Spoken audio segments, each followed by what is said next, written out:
ಪ್ರಿಯ ವೀಕ್ಷಕರೇ, ನಿಮಗೆಲ್ಲರಿಗೂ ನಮಸ್ಕಾರ ಮತ್ತು ಸಮೃದ್ಧಿ ಬ್ಲಾಗ್ಸ್ಗೆ ನಿಮಗೆಲ್ಲರಿಗೂ ಸ್ವಾಗತ.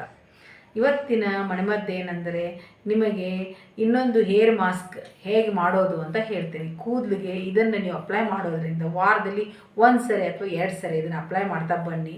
ನಿಮ್ಮ ಕೂದಲು ಏನಾಗ್ತದೆ ಅಂದ್ರೆ ಚೆನ್ನಾಗಿ ಹೊಳಿತದೆ, ಆಮೇಲೆ ಸಾಫ್ಟ್ ಆಗ್ತದೆ, ಆಮೇಲೆ ಡ್ಯಾಂಡ್ರಫ್ ಸಹ ಕಡಿಮೆ ಆಗ್ತದೆ, ಆಮೇಲೆ ನಿಮ್ಗೆ ಹೇರ್ ಫಾಲ್ ಆಗ್ತಿರ್ತದಲ್ಲ, ಅದೇ ಕೂದಲು ಉದುರುತ್ತೆಲ್ಲ ಅದು ಸಹ ಕಡಿಮೆ ಆಗ್ತಾ ಬರ್ತದೆ ಕ್ರಮೇಣ.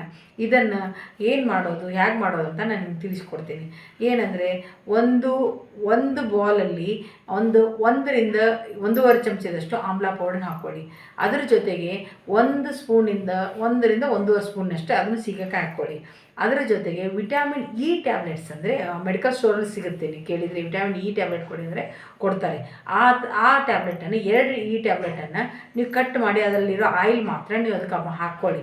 ಹಾಕ್ಕೊಂಡು ಆದಮೇಲೆ ಅದ್ರ ಜೊತೆಗೆ ಸ್ವಲ್ಪನಷ್ಟು 1.5-2 ಚಮಚದಷ್ಟು ಮೊಸರು ಹಾಕ್ಕೊಳ್ಳಿ. ಅದು ನೀಟಾಗಿ ಅದು ಪೇಸ್ಟ್ ಥರ ಹದ ಆಗಬೇಕು.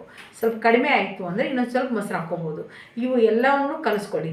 ಅದ್ರ ಜೊತೆಗೆ ಅಲೋವೆರಾ ಜೆಲ್ಲನ್ನು 1ರಿಂದ 1.5 ಚಮಚದಷ್ಟು ಹಾಕ್ಕೊಂಡು ನೀಟಾಗಿ ಕಲಿಸ್ಕೊಂಡು ಆದಮೇಲೆ ನಿಮ್ಮ ತಲೆಗೆ ಅದನ್ನು ಅಪ್ಲೈ ಮಾಡ್ಕೊಳ್ಳಿ. ನೀಟಾಗಿ ರೂಟಿಗೆ ಎಲ್ಲ ಕಡೆ ನೀಟಾಗಿ ಅಪ್ಲೈ ಮಾಡಿಕೊಂಡು ಒಂದು ಅರ್ಧ ಗಂಟೆ ಆದರೂ ನೀವು ಬಿಡಬೇಕಾಗ್ತದೆ. ಇವಾಗ ಹೇರ್ಸ್ ನಾನು ಇನ್ನೊಂದು ಏನು ಹೇಳ್ಬೇಕಂದ್ರೆ, ಹೇರ್ಸ್ ಜಾಸ್ತಿ ಇರೋರು ನಾನು ಏನು ಹೇಳಿದ್ದೀನಿಲ್ಲ ಅದನ್ನೇ ಸ್ವಲ್ಪ ಡಬಲ್ ಮಾಡ್ಕೊಳ್ಳಿ.